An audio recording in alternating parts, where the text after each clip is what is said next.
20 ఏళ్ల నుంచి విద్యుత్ కాంట్రాక్ట్ కార్మికులుగా పనిచేస్తున్నారు. కాంట్రాక్ట్ కార్మికులందరినీ రెగ్యులర్ చేయాలని 26 జిల్లాల నుంచి అందరం తరలి వచ్చాము. రెగ్యులేషన్స్ కూడా ఇవ్వకుండా మమ్మల్ని వెట్టి చాకరీ చేసుకుంటున్నారు. రాత్రులనక పగలనక మేము చాలా కష్టంతో చాలా రిస్క్తో పనిచేస్తూ నిరవధిక సమ్మె చేసి కరెంటు కూడా పోయే ప్రమాదం ఉంది. ప్రజలు కూడా రాష్ట్ర వ్యాప్తంగా విద్యుత్ ఉద్యోగులంతా కూడా చెలో విజయవాడ కార్యక్రమం చేపట్టే మనం విజయాలు చూసుకోవచ్చు. దాదాపు వేల సంఖ్యలో అయితే ఒక ధర్నా చౌక్ అంతా పూర్తిగా నిండిపోవడం జరిగింది. వర్షాన్ని సైతం లెక్క చేయకుండా ఆందోళన చేస్తారు. ఏదైతే ఉందో తమకు చెల్లించాల్సినటువంటి బకాయిలు చెల్లించాలి, పనికి సరైన పనికి గట్టిగా సరైన పనికి సరైన మొత్తం చెల్లించాలని చెప్పారు. డిఏలు ఉన్నాయి, డిఏలు కూడా ఇవ్వాలని చెప్పి కూడా కోరుతున్నారు. ఇది ఇక్కడ పరిస్థితి. కెమెరామెన్ నానితో రాజ్ కమల్, S4 మీడియా, విజయవాడ నుంచి. భీమకుర్తి టౌన్ నుంచి వచ్చాను ఇక్కడికి. మాకు JLM గా గ్రేడ్ 2 అని కొత్త పోస్టు ఇచ్చేసి ఇప్పటి వరకు రెగ్యులేషన్స్ కూడా ఇవ్వకుండా మమ్మల్ని వెట్టి చాకరీ చేసుకుంటున్నారు. ఒక రూల్స్ లేవు, ఏమీ లేవు. మాకు ఇబ్బందిగా బాగా పెడుతున్నారు. ఈరోజు ప్రధానమైనటువంటి ధర్నాకి వచ్చినటువంటి కార్యక్రమంలో మేము కాయ కష్టాలు కలిసి రాత్రి పగలనక నిరవధికంగా వర్క్ చేస్తూ 24 గంటలు పనిచేస్తున్నాం. మాకు నిజమైనటువంటి జీతాలు మాకు ఇవ్వాలి, మాకు అనుకూలమైనటువంటి డిఎల్ను మాకు ప్రకటించాలి, గవర్నమెంట్ వాళ్ళకి మేము తెలియపరుస్తున్నాం. మరి అదేవిధంగా మరి రాత్రులనక పగలనక మేము చాలా కష్టంతో చాలా రిస్క్తో పనిచేస్తూ మేము ఈ విధంగా పనిచేస్తున్నాం. మరి మా న్యాయమైనటువంటి కోరికలు మాకు తీర్చాలని గవర్నమెంట్ వారికి ఈ జేఏసీ తీర్మానం పరంగా తెలియజేస్తున్నాం. Thank you. ప్రకాశం జిల్లా చేమకుర్తి మండలం నుంచి వచ్చాము. జేఏసీ తరఫున మా యొక్క కోరిక డిమాండ్లు నెరవేర్చ కోరుతున్నాం. కష్టపడుతున్నాం. వర్షానికి వనక షిఫ్ట్ ఆపరేటర్ని JLM రెగ్యులర్ చేయవలసిన కోరుతున్నాము.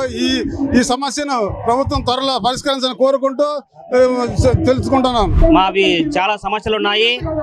అలాగే కాంట్రాక్ట్ లేబర్ అయితేనేమి, JLM గ్రేడ్ 2 అయితేనేమి, డిపార్ట్మెంట్లో ఉన్నటువంటి డిఏలు కూడా ఇవ్వడం లేదు. గవర్నమెంట్ యాజమాన్యము తొందరగా ఇప్పిస్తే వాళ్ళకు బాగుంటుంది.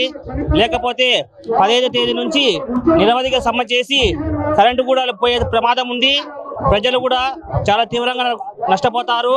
దయచేసి మేనేజ్మెంట్ కానీ, గవర్నమెంట్ కానీ, గవర్నర్ ముఖ్యమంత్రి కానీ తొందరగా మా సమస్యలు తీర్చి కరెంటును ప్రజలకు అందించే విధంగా కోరుకోవాలని మేము నంద్యాల నుంచి మాట్లాడుతున్నాము.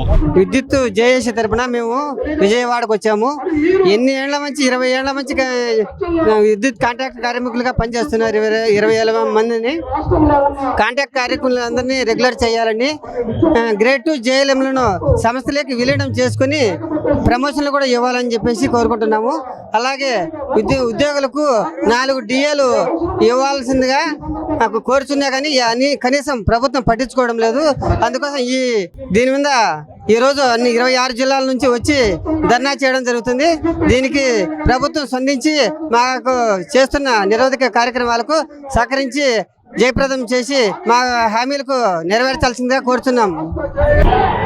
Raj Kumar, line inspector. నేను రాయచోటి అన్నమయ్య డిస్ట్రిక్ట్ నుంచి వచ్చాము. అది జేఏసీ పిలుపు మేరకు 26 జిల్లాల నుంచి అందరం తరలి వచ్చాము. ఈ ప్రభుత్వము మాకేదో చేస్తాడన్నట్టు మేము అందరం తరలి వచ్చాము, కానీ ఏం పట్టించుకోవడం లేదు. అలాగే మా JLMలో గత 6 ఏళ్ళగా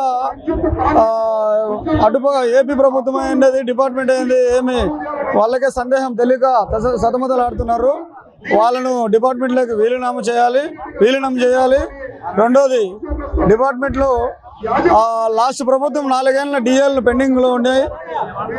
4 DLను ఈ ప్రభుత్వం, మన ప్రభుత్వం వచ్చిందని మేము ఎంతో సంతోషపడి ఓట్లు వేసాము, గెలిపించుకున్నాము. అయినా కూడా మాకు ఈ ప్రభుత్వం ఏం స్పందించలేదు. ఆ DLను కూడా 4 రిలీజ్ చేయలేదు. అలాగే మాకు ఈ డిప్లొమా, డిగ్రీ, బీటెక్ అయిపోయిన వాళ్ళని కన్వర్షన్ గత 20 ఏళ్ళ నుంచి డిగ్రీ పూర్తి చేసుకొని, డిప్లొమాలు పూర్తి చేసుకొని, అలాగే బీటెక్లు పూర్తి చేసుకొని మేము ఉద్యోగాలుగా డిపార్ట్మెంట్ల సమస్యలు నడిపిస్తుండగా మాకు కన్వర్షన్ ఇవ్వడం లేదు. దాని గురించి పట్టించుకోవడం లేదు. మేము ఎంత పోరాడినా పట్టించుకోవడం లేదు.